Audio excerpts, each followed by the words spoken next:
All right, everyone, welcome. We got off to a little slow start, but we are now here.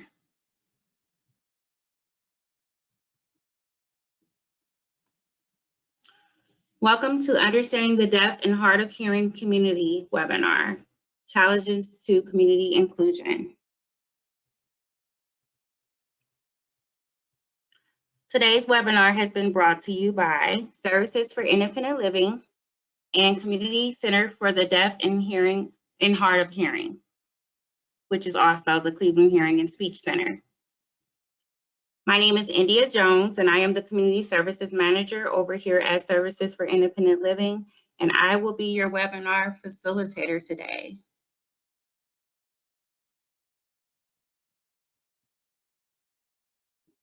I want to go over just some housekeeping rules about today's webinar.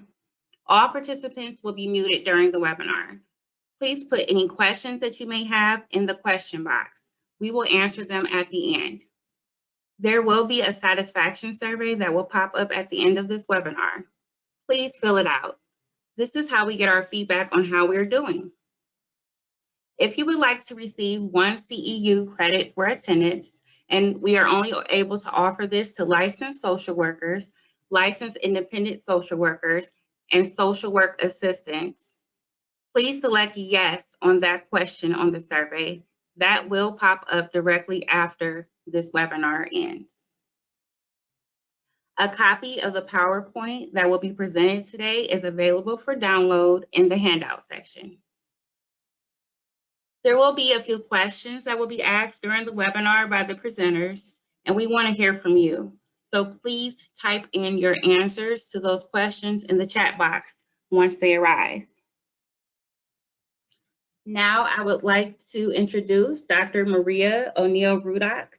She is the director over at the Community Center for the Deaf and Hard of Hearing at the Cleveland Hearing and Speech Center. Maria. Hello, everyone. Thanks for joining our webinar today. Thank you, India, for that lovely introduction.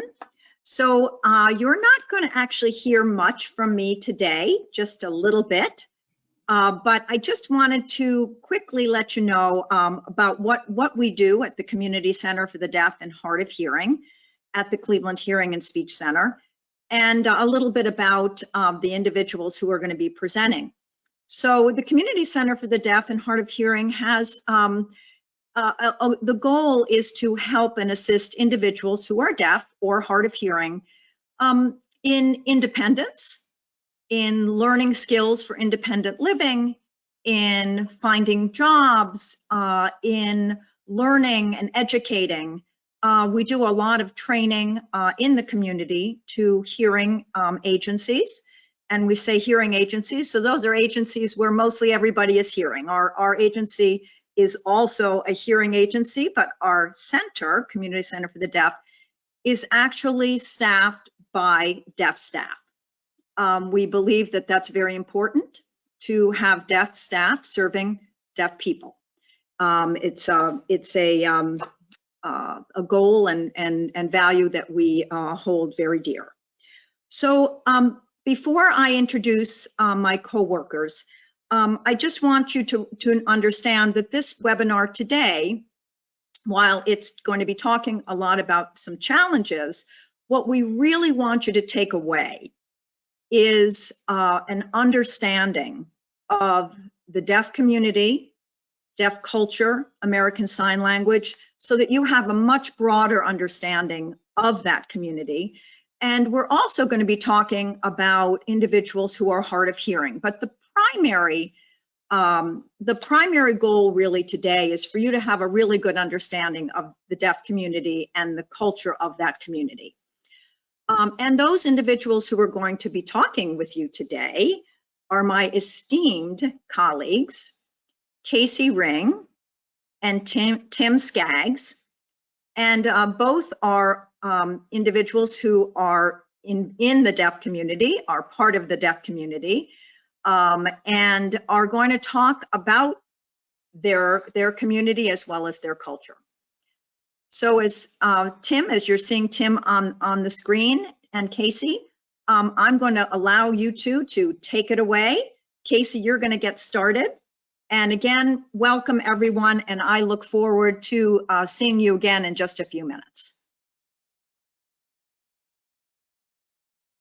Great, this is Casey. Thank you so much, Maria. Really appreciate it. So, I wanted to introduce myself first and foremost. My name is Casey Ring. This is my sign name, the letter K and the letter C. I'm a vocational rehabilitation specialist for adults and youth who are deaf. And I wanted to let you all know, first of all, you may see me, a man, signing, but you are hearing a lady's voice. And we have our interpreter here today. So just to be aware of that, I am not speaking. It is not my voice. This is the interpreter's voice. However, she is interpreting the verbiage that I'm using for you all. And Tim says, same for me. So here, you know, the interpreter is not, you know, just for me or just for you. It's for equal access to communication. So that's the point of having our interpreter here with us today. All right. So I would say that I'm an expert in the deaf community because I'm aware, you know, as from my experience growing up and others' experience growing up. I'll also hand it over to Tim to talk a little bit more about that. Sure. So our objectives for today is to introduce you to the deaf and hard of hearing community. We'll talk about communication styles and different options for communication. There's a broad range of communication styles and languages that are used within our community. So there's a lot of options that people use. American Sign Language is one, and that's what we're using today. We'll also be talking about communication barriers for individuals who are deaf and hard of hearing. Next slide, please, India. Great. Okay, so the deaf community is very, very small. However, we do have lots of different values, our language, our culture, cultural norms and beliefs involved in our culture. So the deaf community doesn't view deafness as a disability. We don't see ourselves as disabled. We see ourselves as, you know, the same as everybody else, just individuals who cannot hear. We have a lot of pride in being deaf because, you know, we don't need to be fixed, quote unquote, right? So we are fine just the way that we are. We are proud of being deaf. Casey and I work, we have our community, we have, you know, a lot of things just like anyone else. We just have to have the right supports in place to make sure, you know, and once those supports are in place, deaf individuals can really thrive. Next slide. All right, Casey, you want to take this slide? Casey? Yes. So, oh, actually, okay, yeah. So there's different terms: deaf, hearing impaired, hard of hearing. If we go to the next slide, we'll explain more about these terms. Oh, and Casey is saying, first of all, I'm sorry, could we go back to the previous slide? Sorry, India. Just go back one. Perfect. Thank you. So I did want to ask our participants here today, which term do you think is the most appropriate?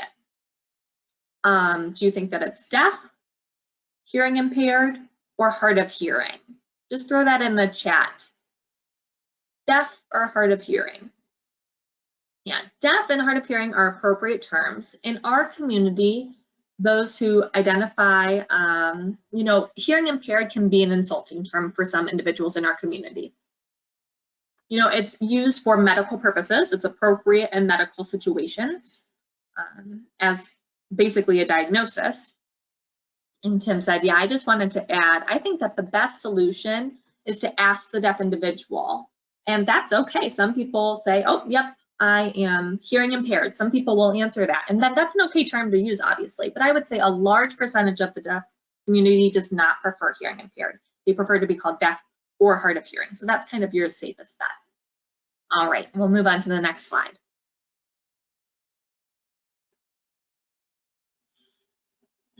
All right, so about the culture itself. So I did kind of want to ask our participants here today, what makes a culture? Like, what is involved in any culture?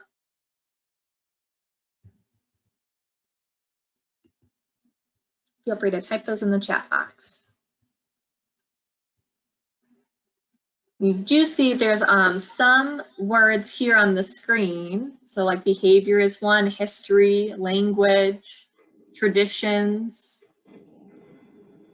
ethnicity, different beliefs, society standards. So there's a lot of things, you know, that are involved in culture, and the deaf community has their own culture. We have a shared language, we have shared values, we have pride in being deaf that we share, and the belief that deafness is not a bad thing. And this shared experience is really important. Deaf individuals face many struggles in their lives. You know, they've faced depression, they've faced many years of being, you know, kind of swept under the rug and ignored.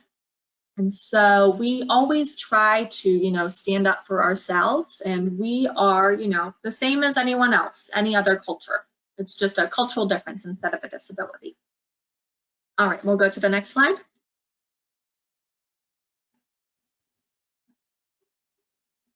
Okay, so deafness really, anyone in the deaf community can define themselves as deaf. Maybe they have, depending on the severity of hearing loss, you know, deafness really is about culture instead of about hearing status, right?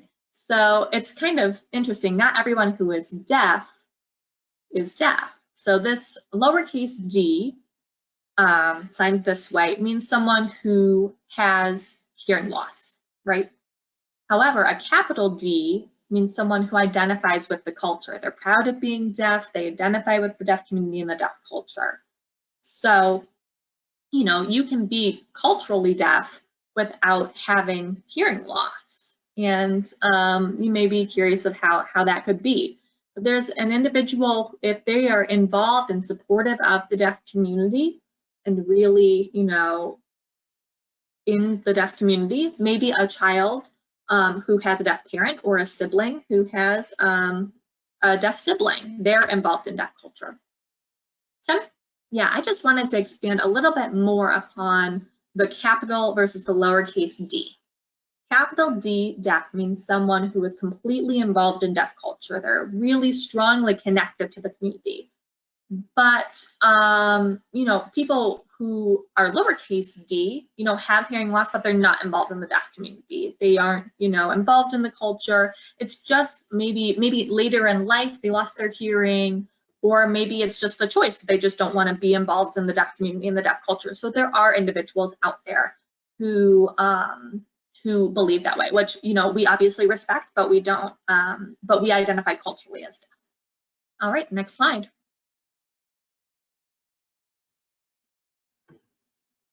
Okay, yeah, we'll kind of go back and forth between this. Some interesting facts about deaf culture, the differences between deaf culture and what we call hearing culture.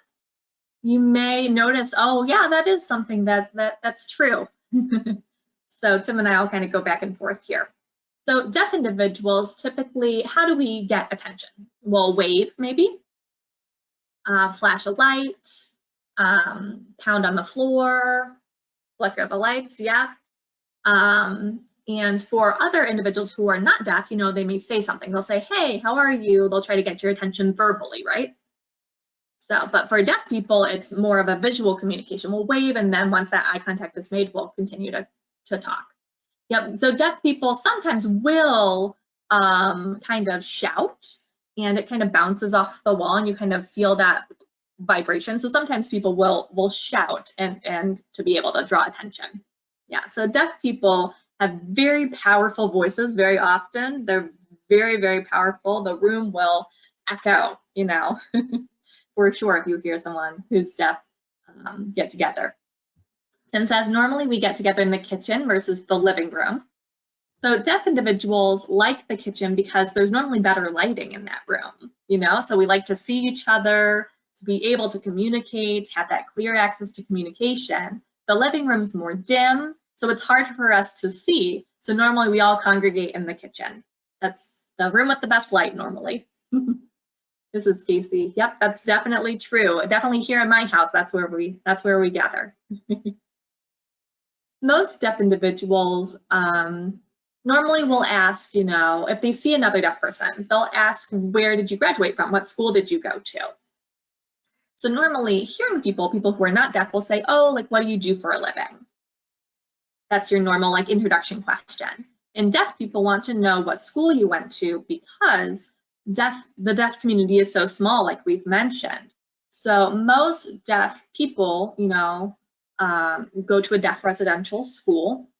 And so that's kind of where we know each other from, or maybe we go to colleges. There are 2 deaf colleges, NTID, the National Technical Institute for the Deaf, and Gallaudet University. So that's very, very common for deaf individuals to go there. So it's a small community. So we probably know, oh, where did you go to school from? Oh, from Massachusetts School for the Deaf. Oh, okay, I know somebody from there. I know where that is. So it's a way of finding connection.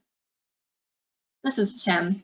Body language compared to verbal intonation, right? So with people who can hear, you can hear if someone is sad, if they have a flat tone, or if they're happy, you know, their voice is really like up in the air, or maybe they're scared, you know, you hear that through the voice.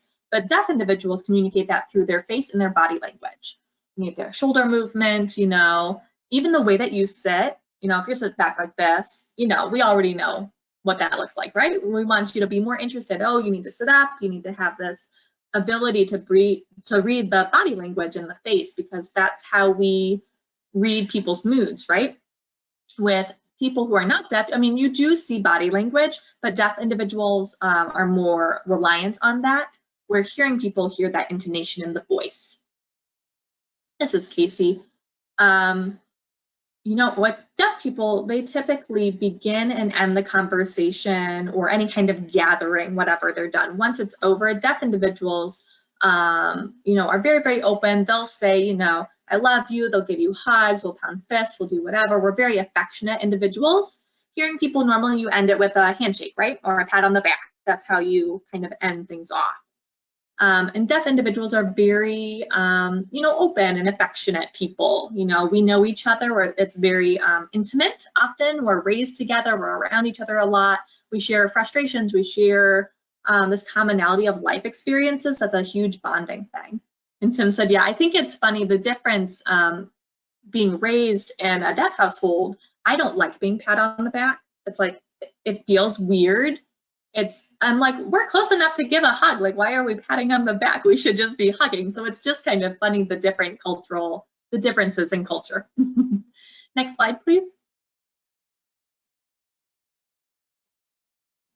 Okay, so how would you know, when you see a person, how do you know if they're deaf or hard of hearing? Or if they have hearing loss, how do they identify? How would you be able to tell? Any thoughts? Really, you just have to ask the person. That's all you have to do to find that information. You shouldn't necessarily assume, or maybe, oh, I'm guessing this person's probably deaf, and then decide it for yourself. You really should, that should be a conversation, because that person may be hard of hearing. They identify as hard of hearing. They can hear a little bit. So you definitely want to ask, because you're not going to be able to tell without, knowing that person. That's the best way to do that. All right, next slide.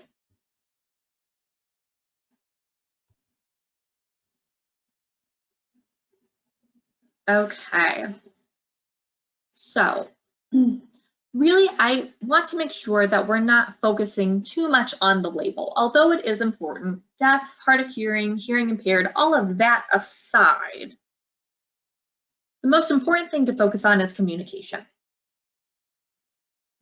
So I'm sure most of you may be thinking, I don't know what to do. How should I navigate this? What are my different options to communicate? But there are lots and lots of different options. So, to find the best way to communication, the best method of communicating with that specific person is, again, to ask, Would you prefer to have an interpreter? Would you like to write back and forth? Do speech to text? Use Siri on the phone? Like, there are so many different options. You know, there are lots of different ways to be able to communicate. And so the best thing to do is to ask the individual, see what they're comfortable with, and follow their approach. Excuse me. You shouldn't force your way of communicating on the other person. Communicating that and having that open dialogue is the best way to figure out how to communicate. Next slide.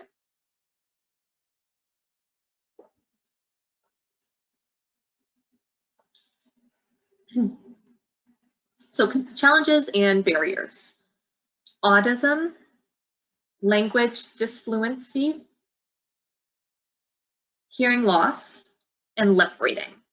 All of those have their own challenges that we'll talk about and expand upon on the next slides. Excuse me. India, if you could advance, please.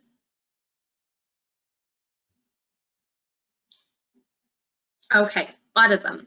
Autism is a term that is discriminatory based on hearing, the ability to hear and speak. So I'll kind of expand more upon that. So this could be, you know, maybe some deaf individuals can speak English and some people cannot at all. So when you interact with a deaf person, like Casey mentioned, ask them instead of assuming how, you know, they would prefer to communicate, because, you know, for a deaf person, you may see someone who is deaf who can speak English very, very well and assume that the next person that you meet who is also deaf can speak at the same level, but that's not always true. The deaf community fights autism every single day. Every single day. I could go on and on. I have 500 stories about autism. Honestly, it's something that we interact with every single day. And, you know, some things seem like they're common sense, but individuals still don't always get it, you know? And it can present itself in a variety of ways. Refusing to learn sign language when you interact with deaf individuals, believing that deaf individuals cannot have a good life because we, you know, need to be fixed or need to be helped.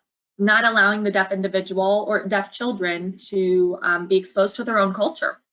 That happened to me. I'm one of those kids. My parents never included me into the deaf culture community. I grew up not knowing until later, you know, I told my parents that, you know, I wanted to be with the deaf community. I wanted to see other deaf individuals, and I had to fight my own parents for that, which was, you know, it's really sad. Casey, did you want to add anything? No? Okay. Next slide.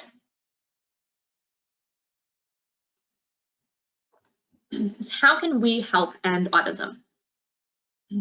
Education is so key, and exposure, especially for children, to deaf culture and the deaf community. The same kind of thing for like a role model, right? So someone that you look up to, someone like maybe a teacher that you really enjoy, someone who you find commonality with. The same thing should happen with deaf individuals. Luckily, the lucky few have good deaf role models, but there really isn't enough exposure, and that's something that we're screaming for more deaf educators, more deaf role models, more deaf individuals to be involved so that these children have these good role models to look up to. Also, education about respecting our community. We're oppressed all of the time, and it needs to end. You know, it's time for that to end. So education is so key. Giving examples, like I'm not sure about the third one. Casey, do you want to talk about that third bullet point there? Yeah, sure. So for an example, I'll go to a doctor's office, right? So I'm sitting in the waiting room. My daughter is with me. I just have to bring her to that doctor's appointment with me. The doctor speaks really quickly to my daughter. My daughter's kind of taken aback, and it's like, you know, if this doctor is giving me a diagnosis, like giving me a cancer diagnosis, and my daughter is hearing it before I even hear it, that's something that's not fair, right? I want to be able to hear this news before my child, right? It's a great point, yes. It brings up another thing. Sometimes, you know, these children obviously do not work for you, right? If you could imagine a child getting this information before you, would feel, you know, they're going through this grief process, and then, you know, happens in doctors' offices, lawyers' offices. Please do not ask, you know, a family member to interpret for this deaf individual. You know, you also don't know if it's being interpreted correctly, for one thing, and appropriately. So don't put the burden on the kids, which unfortunately happens a lot. So many deaf people do find the term hearing impaired offensive because it sounds like we are impaired, we're in need of being fixed to become hearing magically, and then we're all better. And that is just not what we believe. We believe that American Sign Language is the best approach. One of my biggest pet peeves is when people will tell me, oh, I'll tell you later. I'll tell you later. Oh, never mind.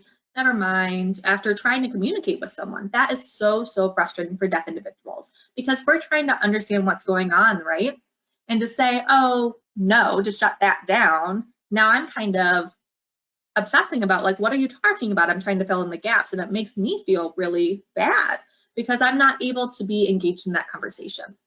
So please don't, you know, say, oh, never mind, or oh, I'll tell you later, because it can really hurt a deaf person's feelings. In case you wanted to add on to this, you know, one of my recommendations to do if there is someone who is deaf, very often people will be like, how can I help you? That's not helpful. It's not helpful. It kind of honestly makes you look kind of dumb. I wouldn't recommend that approach. Just speak at your normal pace, your normal volume. If I don't understand, I will communicate that with you, right? And then we'll try to find a different way to communicate. Pointing, gesturing, to be able to communicate, your facial expressions, you know, if I'm deaf and I can't hear, yelling is not gonna help. So don't waste your voice, save your voice, right? So that's definitely important. All right, next slide.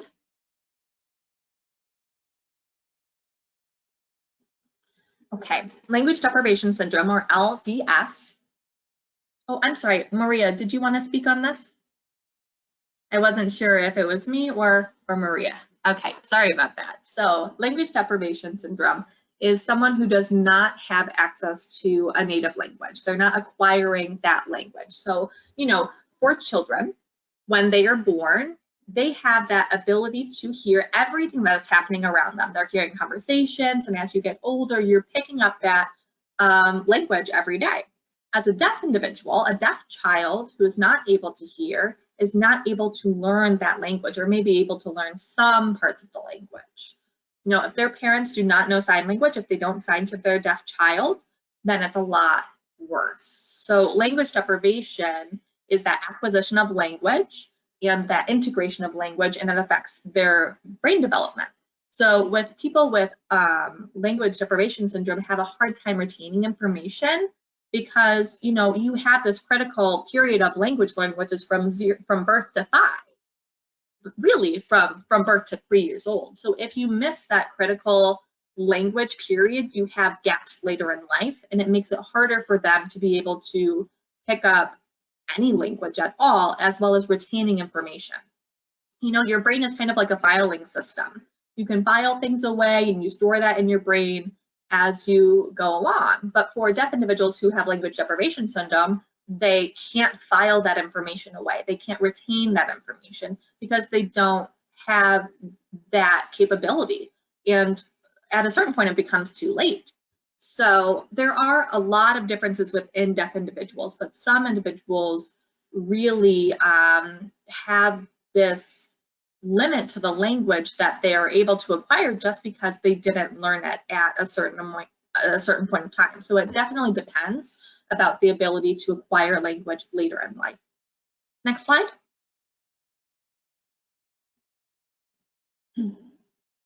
So individuals who have language deprivation syndrome, I know we're running out of time, so I'll try to kind of go through this. They don't often have a concept of time.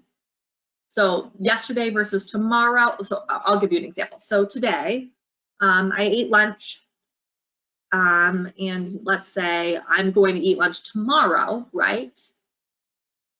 Maybe yesterday I had pizza. And then 2 days later, I'd say, oh yeah, I had pizza today, but really you had pizza 2 days ago. So it's just not an ability to express the concept of time, past and future tense. Cause and effect is affected. Theory of mind is affected. That means that you can't understand someone else's perspective, that their perspective is different than your own.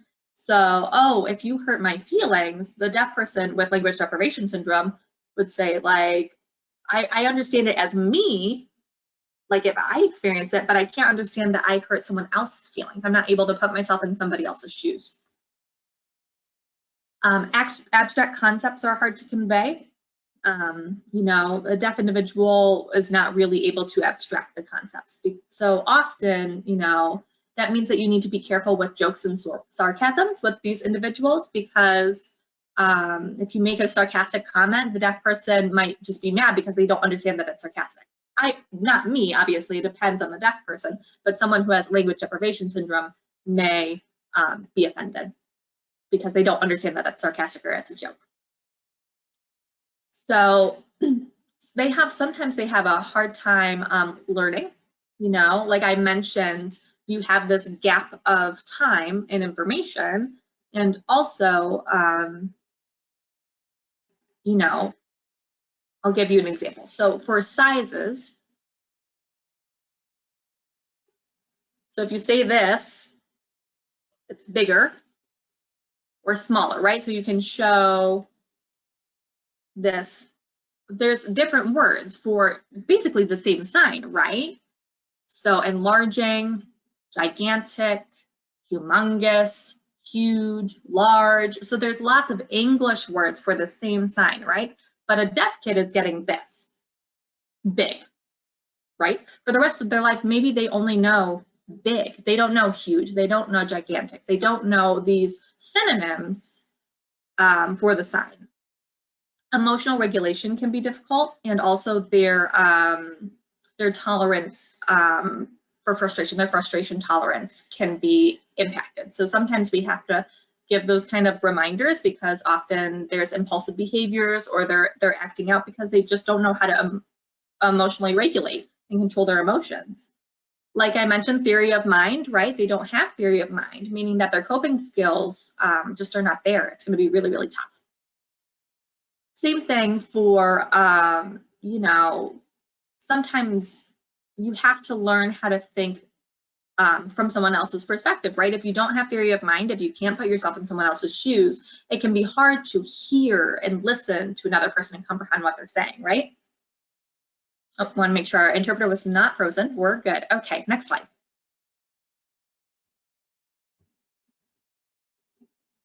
I wanted to give it over to Maria. We'll take off our videos just to make sure it's a little bit clearer for you all. Hand it over. Hello again, everyone. I'm back. Tim, that was a great explanation of language deprivation.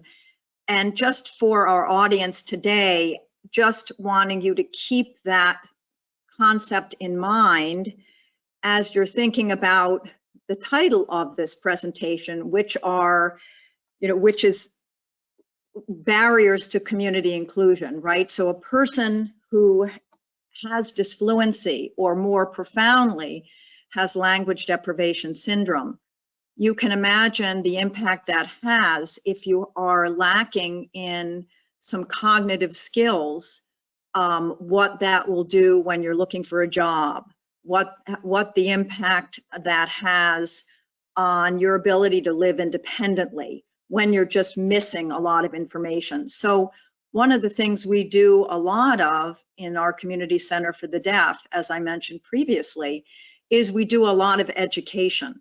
We educate our community. We recognize for those that do have language deprivation that they're going to be missing some information, and we're going to have to provide as much of that information as we can. So what I want to talk just briefly about, as I mentioned, the majority of our presentation is about deafness and deaf culture, but we also serve a population that is hard of hearing, and a population that doesn't necessarily identify with the deaf community, individuals who have hearing loss, perhaps hearing loss that has been acquired later in life. So I want to talk a little bit about what the impact that has on an individual and how that could impact community inclusion. What you're looking at now is called an audiogram. And an audiogram is really just a diagram of a person's hearing loss.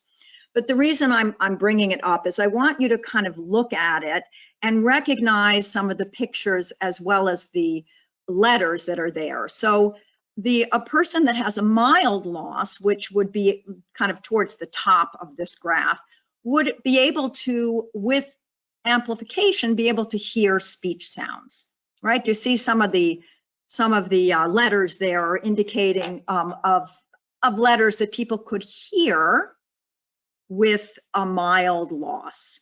But as you go down the audiogram, you can see the things that you're going to miss, particularly speech.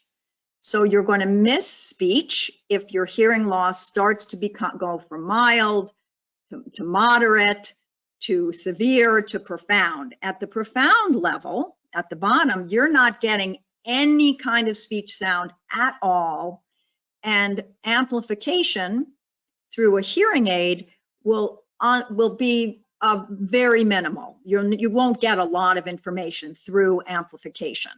Now, cochlear implantation is a different story, and we're not going to cover that today. But those that have cochlear implants, that again, we're happy to take some questions about that later, but it really isn't the focus of our presentation today. But there are many young people, children, babies who are implanted, and some can acquire some normal-like hearing with that. But again, we're not going to focus too much on that. Let me go on to just talk about kind of the impact. So India, if you could please advance to the next slide.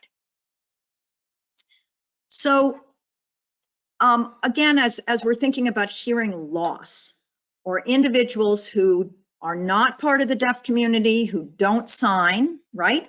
Maybe have lost their hearing a little bit later. Quality of life can, and often does, is pretty much affected. So it often starts with people starting with a mild loss, and they're missing a few things. And over time that worsens. You might actually have experienced this in your own family. Maybe you have a grandparent or someone in your family who has experienced hearing loss, and they miss things. So how do you know it's affecting them? So maybe they ask for a lot of repetition. Maybe it sounds to them like people are mumbling and they can't really understand, and they're asking, can you say that again? That kind of thing creates frustration. It not only creates frustration for the person with hearing loss, it also creates frustration for the person who is experiencing that, can you say that again? And very often what we find with individuals who start to lose their hearing is that they express their concern about the fact that people are getting frustrated with them. And so they're saying, oh, you know, they stop then participating because they don't want that other person to be frustrated, or they pretend they understand when they actually really don't. And so what happens very often is that social gatherings become kind of isolating. They don't end up being comfortable or a source of support and comfort, but in fact, they become a source of isolation and feeling as though they can't fit in, or because they don't have the ability to understand. So again, there can be a lot of things that are difficult for a person that has hearing loss. Next slide, please, India. So it can impact a person's ability to enjoy themselves. Perhaps they can't hear music anymore, and they used to be able to hear music. Perhaps they can't hear the TV and they're turning it up really high, and everybody else in the room is getting very frustrated because they don't want to hear the TV so loud. Perhaps they're missing out. They go to a grandchild's performance or a play or a singing competition, and they can't actually hear their loved one's voice anymore. So it can become actually a mental health issue if it's not addressed. And the other thing that can happen as well for individuals who lose their hearing is it can become a safety issue. Again, until you learn how to adapt to it, it could be that the person does not hear a horn or doesn't hear a person approaching them, or a warning, like if they're working in a factory, they can't hear the forklift warning sound anymore. So again, it's kind of learning how to adjust to that. But initially, the individual with hearing loss doesn't even recognize that adjustment has to be made. So it can become difficult for them. When Tim and Casey were describing themselves and deafness and deaf culture, they've never heard. They've grown up as deaf people. They made those adjustments and continue to make adjustments. They drive, they work, but they make adjustments, have learned to make adjustments to use their visual sense versus their auditory sense. But for a person who has lost their hearing or begins to lose their hearing, has to then learn to accommodate in different ways, has to learn how to modify their life, basically. So I mentioned just mental health struggles. So what's very common for individuals that lose their hearing is we notice depression, anxiety, sometimes oftentimes cognitive decline. And I think that is a matter of when a person actually isn't hearing, they're also losing a part of their brain that where those pieces kind of like atrophying. And that part of their brain is not used anymore. So a lot of times people are resistant to perhaps getting a hearing aid or finding other ways to be involved. I think, again, it's not uncommon for a person to deny it as opposed to actually getting assistance and recognizing that something is wrong. But stress is very common. Sometimes people feel shame or guilt. So those are just things that that impact a person. And again, as we think about that whole piece of community inclusion, mental health issues, of course, are going to impact a person's ability to feel like they're a contributing member of their family, society, and so on. Next slide, please, India. So Casey is going to do a little activity with you all. So he's going to turn his camera back on, and you're going to get a chance to have a little bit of fun. And he's going to go through this pretty quickly because I know we're moving through and getting close to our time. Right. Thank you so much, Maria. Appreciate it. That is one thing about inclusion, right? How to make sure that individuals are included. Learning American Sign Language and learning how to gesture can lead to better communication for lots of different individuals in the future, and that's something that you all can do. If you take an ASL class, and you know, we here at Cleveland Hearing and Speech do offer sign language classes. You can look that up if you're interested. But anyway, are you guys ready for a fun little game? All right, so it will be challenging, I'll tell you. So we have our interpreter here. We'll kind of act it out, and you won't hear any voices, okay? Oh, and this is Tim. And so what you're trying to do is lip read Casey, and you'll type in your guess of what he said, okay? And so again, our interpreter will not be voicing now. So take it away, Casey. Ready? First word?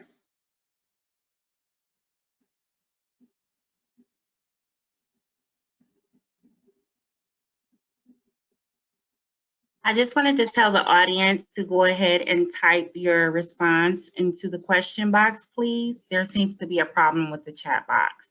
So whatever you think the answer is, type it into the question box. Thank you.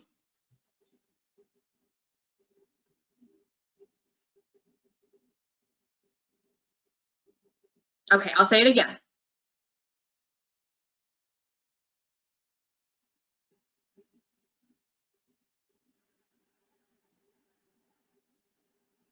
All right, I'm getting the word baby.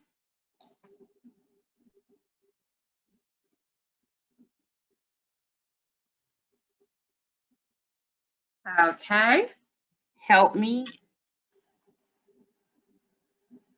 Bambi.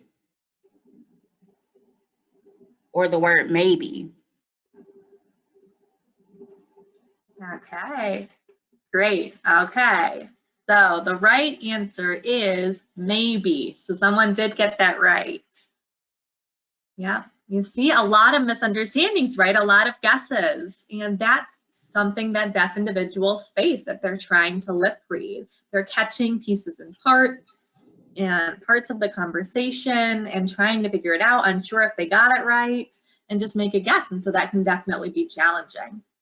This is Tim. I just wanted to add, so often, you know, I had to lip read because my parents did not learn sign language, so I had to lip read. So sometimes I would look at them and be like, maybe it's car, maybe it's cat, until I figured out like what we were talking about, right? I figured out the content, and then I was like, oh, we're talking about a car.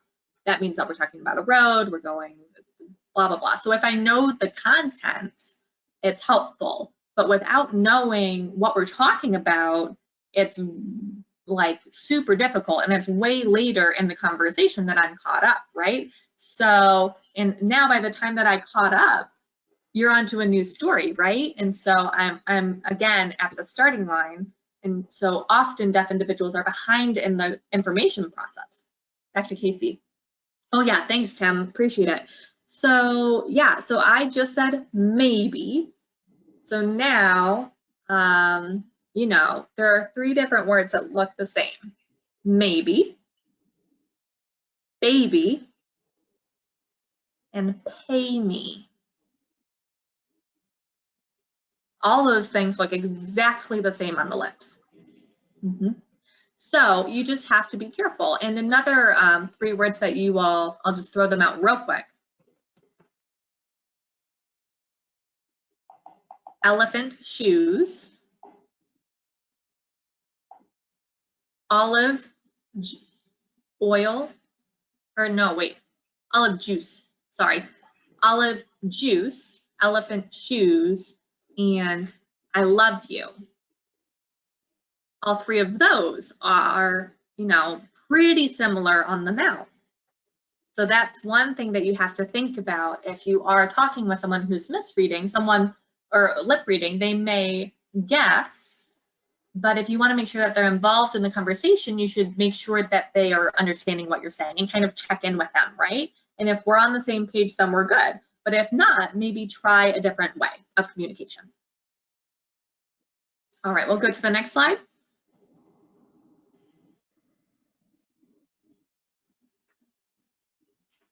Okay, so I'm kind of wondering, I do want your feedback of what your experience was about the lip reading exercise. So maybe, you know, our last thing you can chat, type into the question box. So like, what clues did you use, right? You kind of have to suss out what we're talking about. If we know the content, maybe it's a little bit easier, try to piece those things together, make sure that the right word is there. So it's kind of a guessing game, and that's something that deaf individuals grow up with, trying to piece things together. Okay, we'll move on to the next slide, please, India.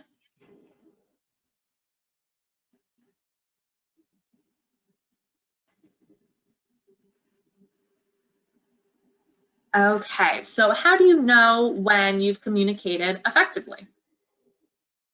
you want to make sure that you ask the person, did you understand what we talked about? And if not, then maybe they need additional supports, right? So maybe they need a deaf interpreter or a certified deaf interpreter. Sorry, that's a long explanation. I'll see if we have time to add that in, but there are different approaches to communication and communication techniques that you can use, right?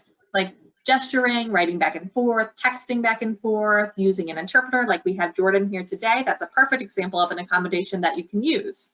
So to make sure that the comprehension is clear for you as well as the person who you're talking to. Casey, did you have something to add? Another thing that's really important to ask the person, you know, what their preferences are. Did you prefer to lip read? Do you prefer writing back and forth, drawing pictures, you know, whatever will help them understand and have clear comprehension is really the biggest thing. Instead, if I could add, I also think that it's important to think about the environment too. Like if you're at a doctor's office, an interpreter should be provided because, you know, that's really serious information. You need to make sure that you understand everything.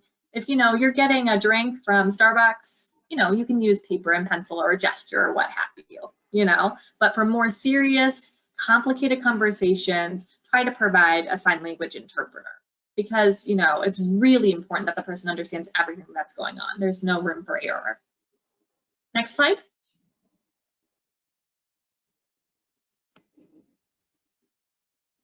All right, so I want you all to think about a couple of different things to consider about accommodations and access for deaf and hard of hearing individuals. So some things to think about if this is a one-on-one meeting or a group setting or like an auditorium setting, right? If it's one-on-one, there's a lot of different ways to communicate. In a group setting, it may be more challenging.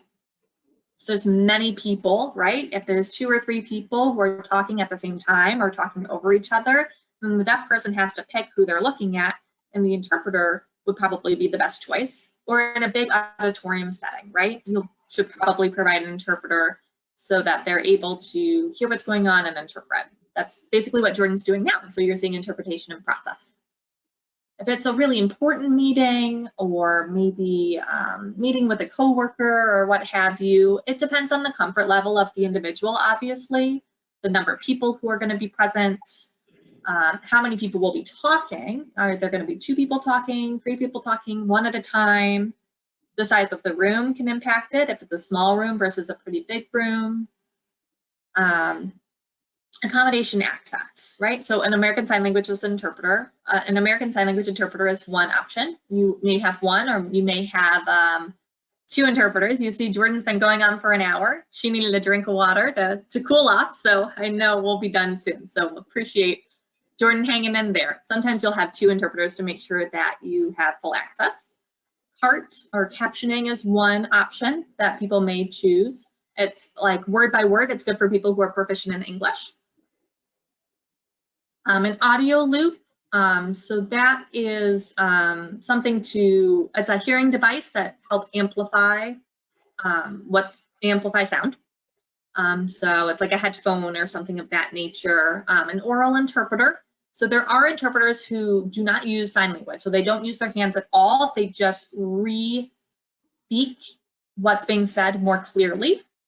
So there's lots of different kinds of interpreters. There is British Sign Language, there's cued speech, there's a lot of different interpretations, specialties. The same with like foreign languages, that there's lots of different ways to do that. PowerPoints and visuals are really nice. A lot of deaf people like to have that visual backup of communication, you know? And so you may want to have reserved seating because it means it's closer to the sign language interpreter and the visuals. So you want to make sure that there's clear sight lines. Next slide.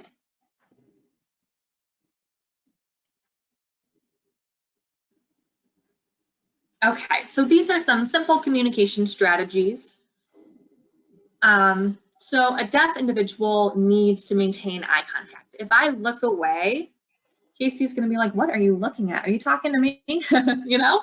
So it's really important to maintain eye contact when speaking with someone who's deaf. Your facial expressions, especially, you know, in a situation where, you know, if there's maybe an argument or some kind of heated debate, if someone's getting sad news, your face needs to match that, right? Body language is so important. If you look like this, I'm like, oh, is Tim mad? Tim looks mad. And I'm like, oh, no, I'm fine. I'm fine. I'm just, relaxed. So be aware of your body language. Like the audiogram that Maria showed, deaf individuals love to have pictures and that visual access. It just makes things clear. And Casey mentioned, sometimes you may want to abbreviate your keywords. You want to make sure that you highlight your keywords and make sure that you're not making assumptions, and draw out and make sure that comprehension is there. Avoid sarcasm. I would want to make sure that you're not offending someone on accident. Lighting is really important. Whether you're relying on speech reading or sign language, you need to have good light and not distracting visual stimulus, So if, I was signing and there were a lot of cars passing behind me, that may be distracting for you. So again, with deaf individuals, you want to have a nice, clean background. You don't want a busy patterned shirt. You kind of want a plain background to make sure that the hands are easily visible.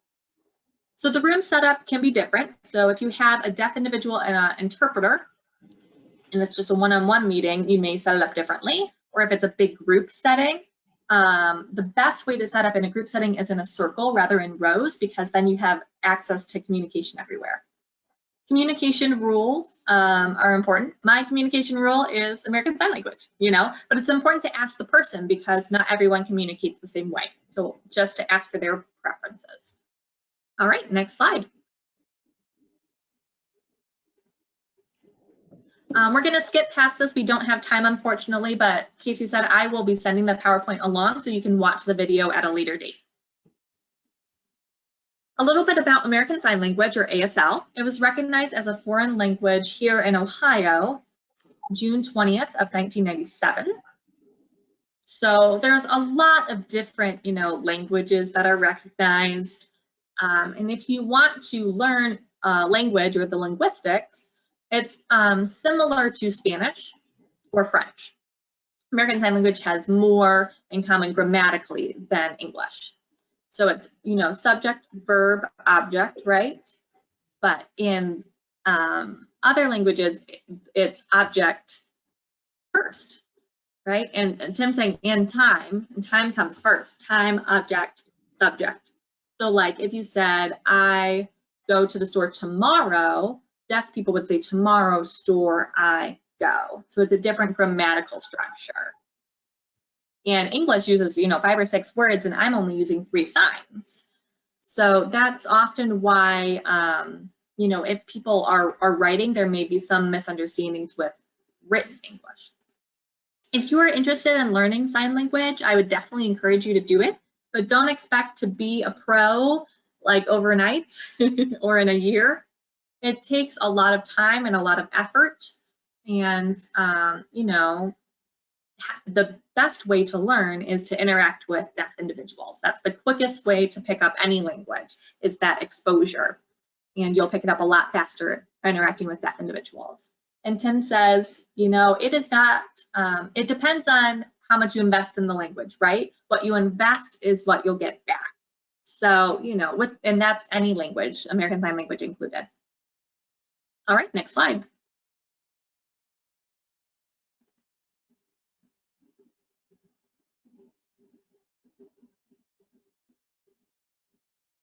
Okay, so we've got a lot of different things that we've mentioned during this presentation, but I'm just trying to throw out different tips and tricks for you all to kind of get a feel for different options that are out there. So pointing is a communication strategy. Visuals are a communication strategy. Gesturing, writing things down, using your cell phone. Everybody has a cell phone in their pocket, right? And so you can text something in the notes, or do speech to text and show that to the person who you're communicating with. So there are lots of different ways to communicate and lots of tools that you can use. All right, next slide.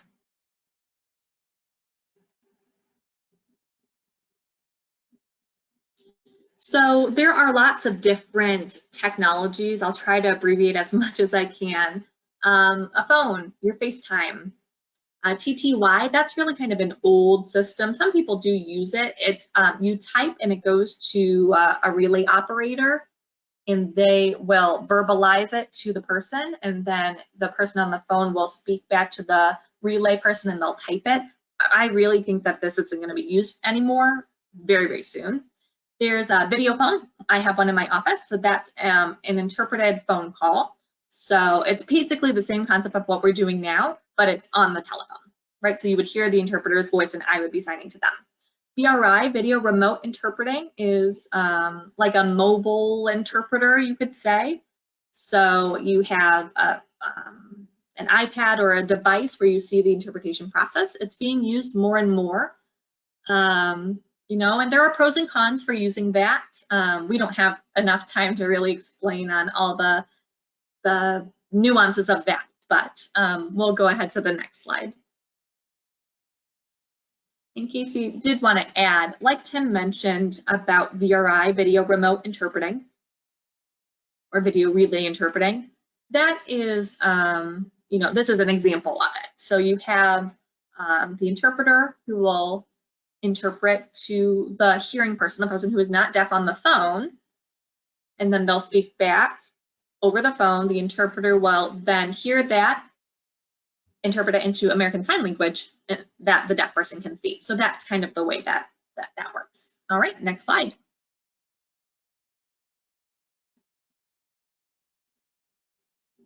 Yeah, I'm gonna condense this. Deaf people can do anything but hear. That's basically the whole point of this slide. We'll move on. Sorry, I'm just trying to conserve time and be mindful of your time here. Oh, there we go. Thank you so much.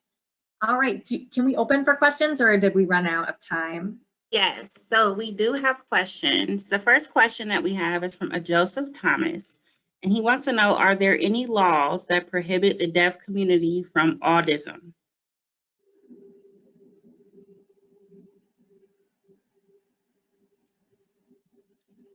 No, unfortunately, no law. It's really, again, I think you probably maybe are hearing that word or seeing that word for the first time today, but there aren't any laws. There are laws that the Americans with Disabilities Act actually does protect people with disabilities and deaf people.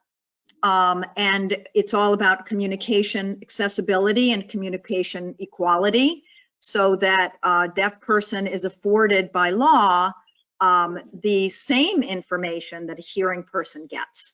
So, but unfortunately, no laws against autism. It's really a term that's been come into our vernacular really only in the last few years, but again, we highlight it because it happens it's so often that deaf people are marginalized and put aside versus treated as an equal. All right, and he also wanted to know, what is a sign name?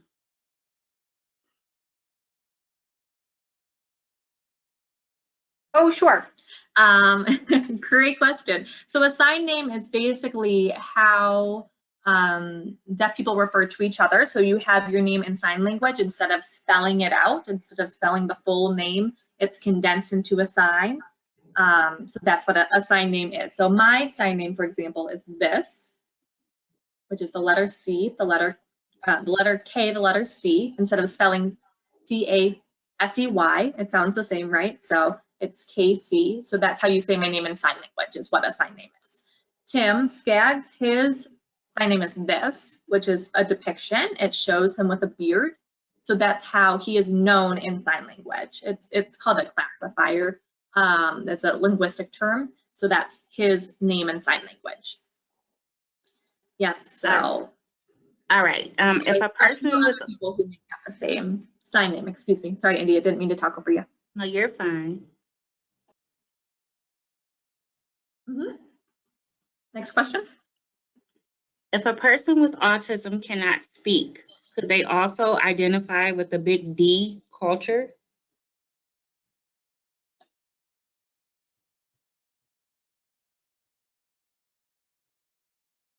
someone who has autism being considered, I would have to ask that person. I wouldn't want to speak for deaf individuals or, you know, deaf people who are autistic or anyone who, I think the best way to find, the best thing is to focus on communication access, right? And if communicating with them doesn't work, then try to find something else. Maybe write back and forth, maybe use a sign language interpreter, use new technology, you know, use, you know, pictures, you know, they have the communication boards is something that you can use. So there's lots of different ways to communicate with someone. I don't want to speak on behalf of that person. So my answer would be to ask them. Okay, the next question from Shannon Webster. With COVID and mandatory mask wearing, are there any helpful hints you suggest to better assist communication? This is Tim. So my favorite thing, I'll show you. Give me 1 second.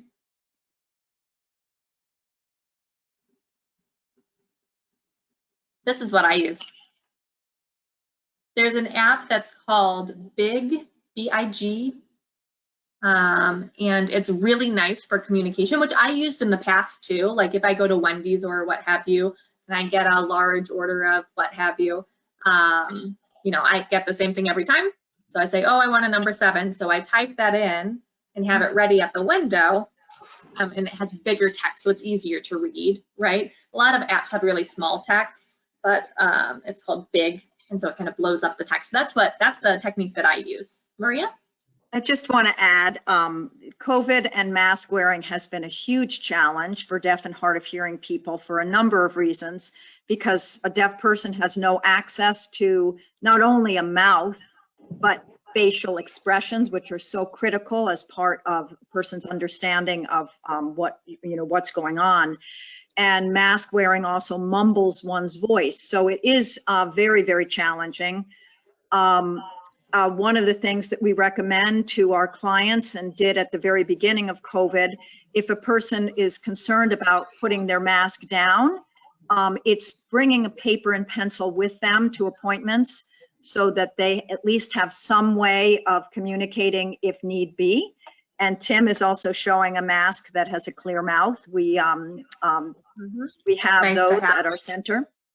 I want to apologize for having to leave this webinar to join another. So I'm going to allow any remaining questions to be answered by Tim and Casey, but thank you so much, all of you, for participating today, and for Jordan, our outstanding interpreter. And I look forward to the next time. Thanks, everyone. Thank you so much, Maria. And then I'm just going to leave us with one more, and it was a comment from Deborah Peterman. She said, as a hard of hearing person, I felt really challenged when the chat box wasn't working. I had to figure out, how do I communicate this to the webinar host? It reminded me of my deaf friends who worked so hard to figure out how to make communication work. Yes, thank you for that comment, Deborah, and I do apologize for that malfunction. I want to thank everybody today for being a part of this webinar. We learned so much, and the deaf culture is important because it allows individuals we went over time.